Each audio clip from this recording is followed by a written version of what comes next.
We. Hi everybody, welcome. We are now live. Yay! So we are welcoming the lovely Pam Wilson to our talk tonight. So hi Pam, how are you doing? It's good to be here. How are you guys? Oh, I am absolutely fine. Monica, how are you? I'm amazing. I'm amazing. I wish the weather was better, but I keep saying it, so I will stop. I'm in London, so what does one expect? Well, I'm in Italy, and it's been phenomenal weather. Really, really gorgeous blue skies. But let's get straight down to it and talk about why Pam's here. So Pam is a nurse, and we're going to be talking about the afterlife. Okay. So Pam, do you want to tell us a bit about your story? Yeah. So once again, good to be here with you guys. I've been a nurse for about 16 years and have worked in hospice. I've worked in all parts of healthcare. And there was one job that I had as a phone triage nurse. So I had to sit still for 10 hours at a time. And I have a whole lot of energy, and I thought, well, let me start drawing. And because they would allow you to do some art at your table, you could read a book. But I had not actually drawn in 25 years. It had been since high school. I'd actually done one little portrait of John Lennon. You know how you fold the little picture and then you make it match the little squares? Well, it looked just like him, and I realized at the time that I really connected with the piece, of his spirit. I mean, it was a very tough time for me. That was high school. So jump ahead. Here we are at this phone triage nurse job. I have to sit still for 10 hours at a time. And I picked up a People magazine and started drawing. It was from the Orlando massacre in Orlando, where 49 people had been killed. And from this magazine, I would pick one little picture, right? And all of a sudden, this is what would come out. Wow, yeah, that's very good. You did quite a few, didn't you? This is another. Sorry, I'm not doing very good with this camera. But there you are. The long story short was these spirits were coming to tell me everything was okay. That was a horrible situation that happened, but everything's okay. And the thing that was amazing was it was the art. I had not drawn like that since high school, and nor could I even do a whole portrait at the time. And what I realized is, I'm sorry. Sorry, yeah. So it's sort of like automatic writing, except it's automatic drawing. The spirits were sort of coming through you. Okay. Yes. Did you actually see what they died of? So did you see, for example, if their faces were distorted and things, or not really, or was it just? No. And as a matter of fact, I knew very little about that night until time was to go on, and I ended up watching documentaries, etc., and seeing what a horrible night it was. It was quite tragic. However, when I was connecting with these spirits, like one in particular, I think it was that Louis, he said, just give me that crayon. Let me do this. I'm going to show you that I'm okay. And it was so different spirits came through at different times. And I think it's in those in-between spaces where creative energy is, and it can speak. And when I was forced to sit still and listen and let it come through me and actually support me, once again, I was probably going through a tough time at that time as well. But, then I'll jump ahead and way past all that art, and that was kind of like time in motion. I can't sit down and draw those portraits right now. That was a project that I did, and it was a fun thing to do. However. Yeah, because you were telling me, earlier that you were a hospice nurse as well. Did you see any of the things that people see in hospices? Yes, as a matter of fact, I got called. I was doing home hospice, so I would be called to their homes, and this was a very nice home. here. I'm actually in Colorado. And so I arrived at the home. The family was very concerned because mom had fallen and had bumped her head. And so when they fall, of course, here comes the hospice nurse to make sure everything's okay. And so when I get there, mom or grandma is sitting in her bed, very plush, nice home and well cared for. And she said, well, actually, I said, well, what's going on? And she said, well, I was hallucinating. I said, really? What was it? And she said, well, from that closet right behind you, these 3 huge women were coming out of the closet, and they had these long velvet gowns on. One had red hair, and one had brown hair, and one had blonde hair. And I was sitting there going, well, I think that sounds like a vision. That doesn't sound like a hallucination to me. That sounds wonderful. And she kept telling me about it. She said, well, my daughters were concerned because they were out in the living room, and I'm seeing these things, and my daughters were laughing in the background, and the spirits were going, shh, as like, don't tell your daughters we're here for you. I mean, and since it's not my mother, this is my patient, I'm happy for her. I'm not afraid of this. And just hearing what she just saw, oh my gosh, there's so much wonder there for us that we don't have to know about.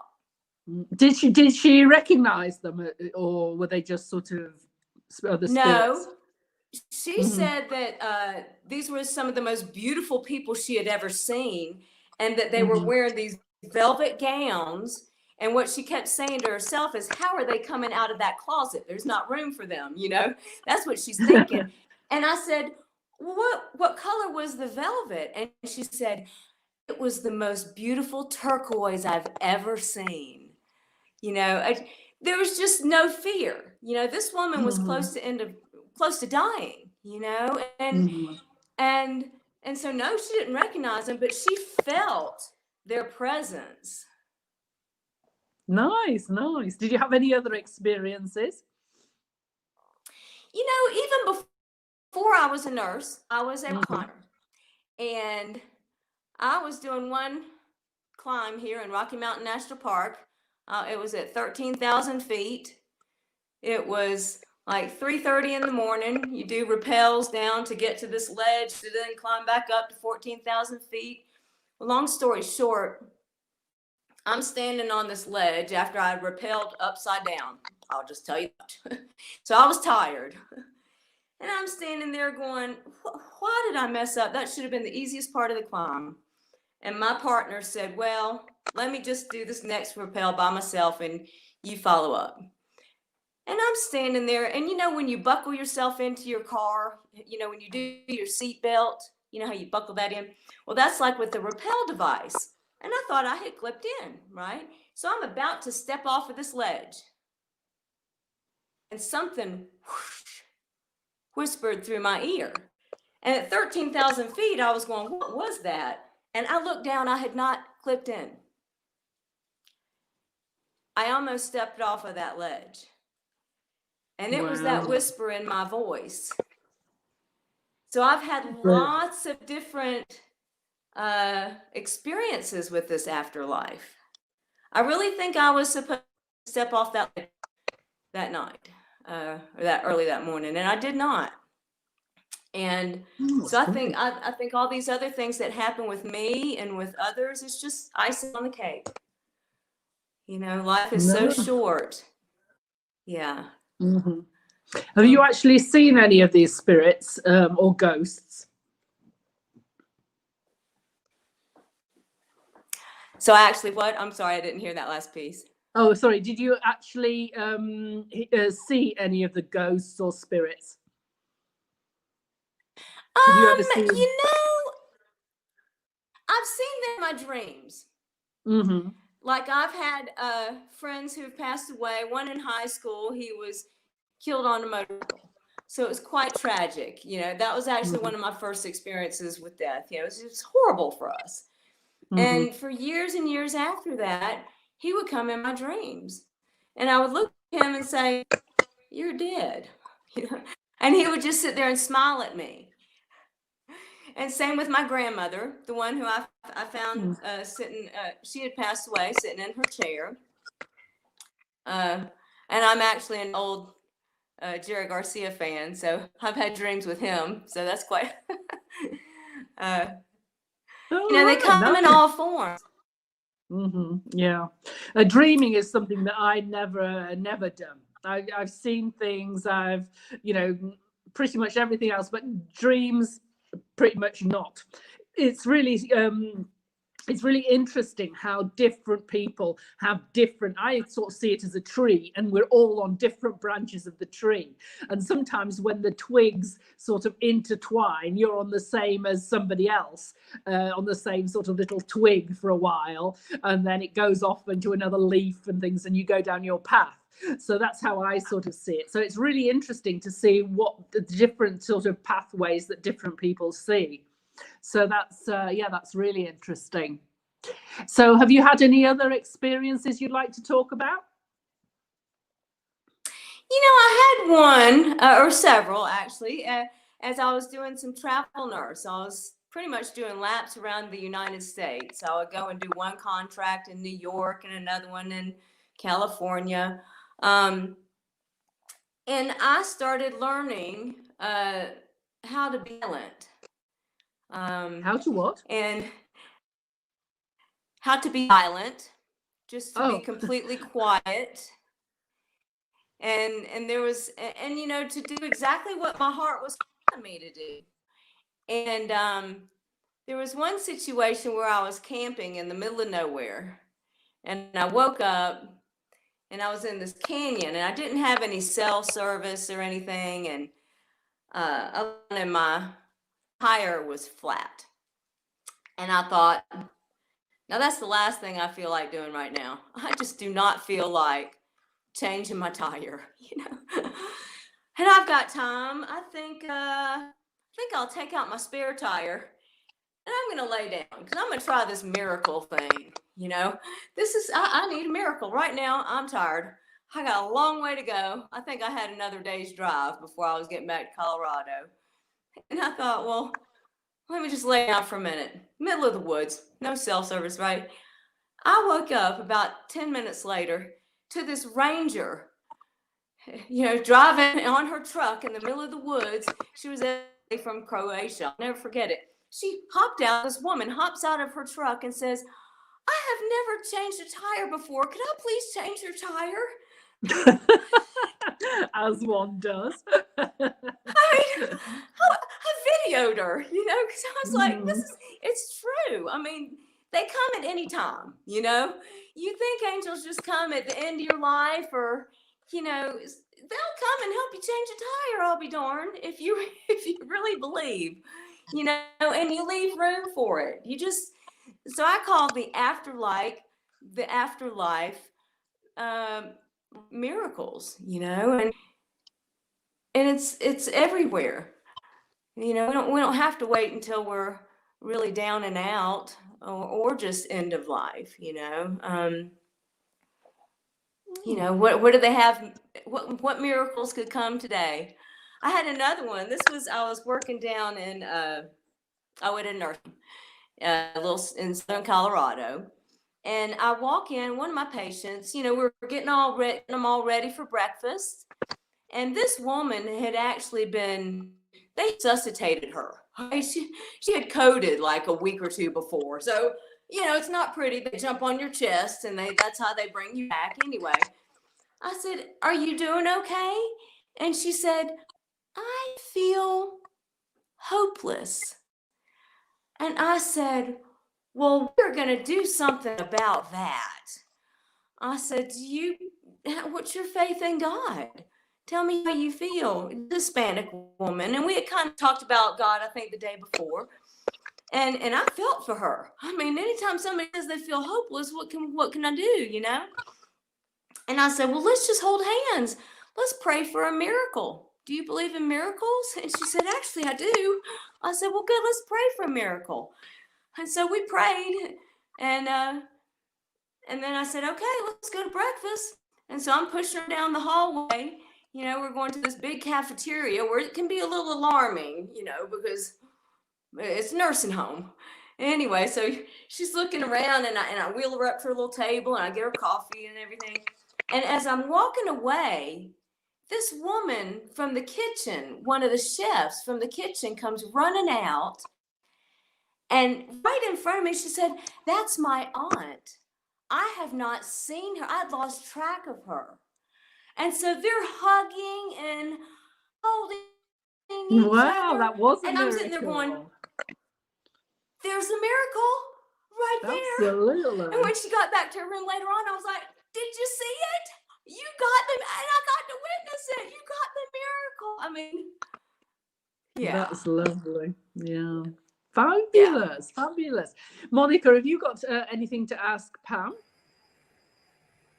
I'm just listening to the stories with such an because they are such happy, optimistic stories.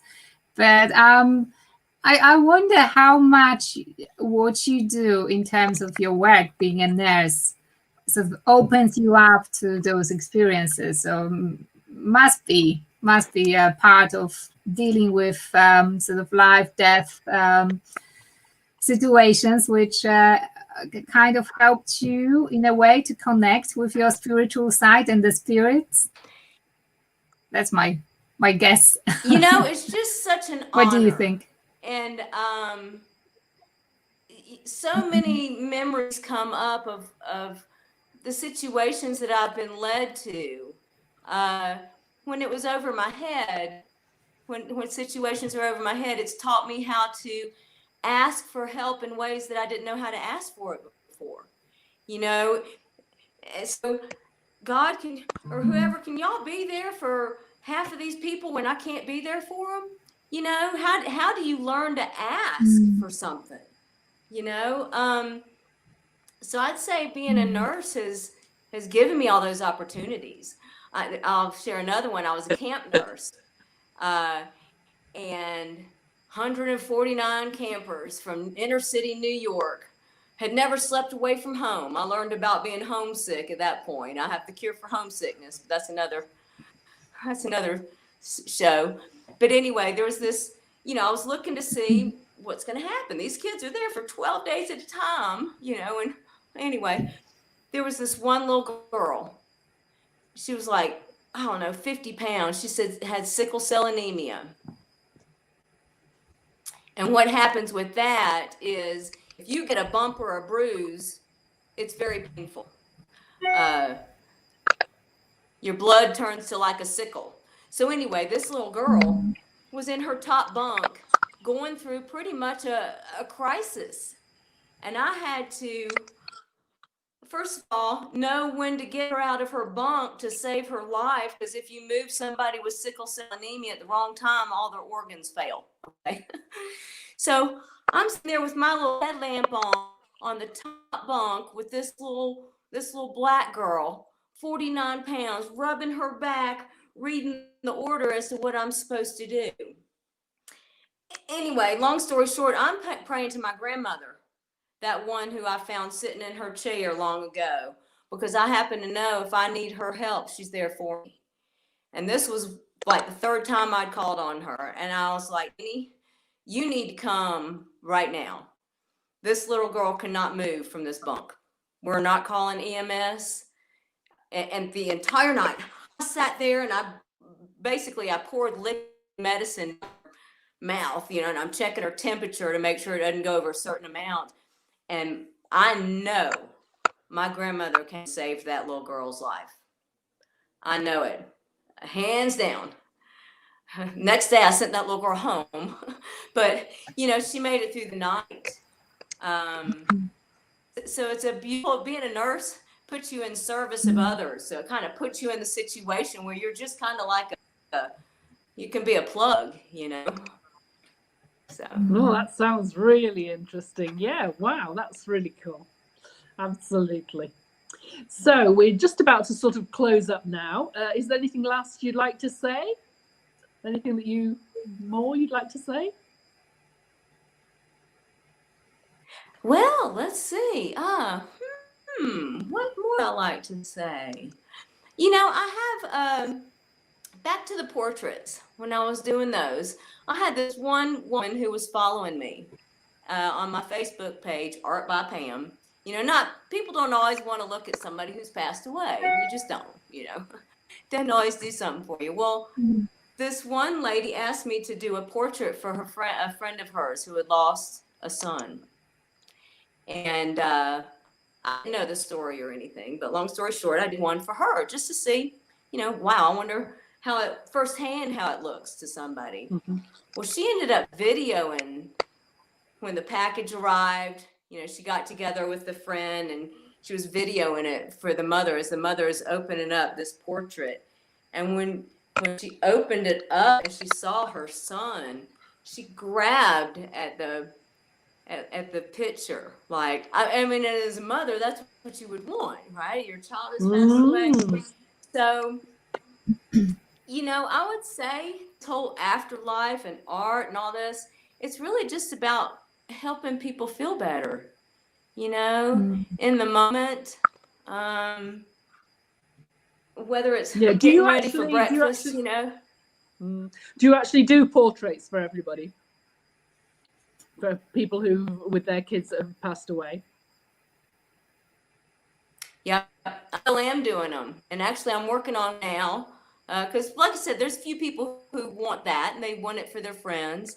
And for some reason, this was a daughter who was lost in a car accident.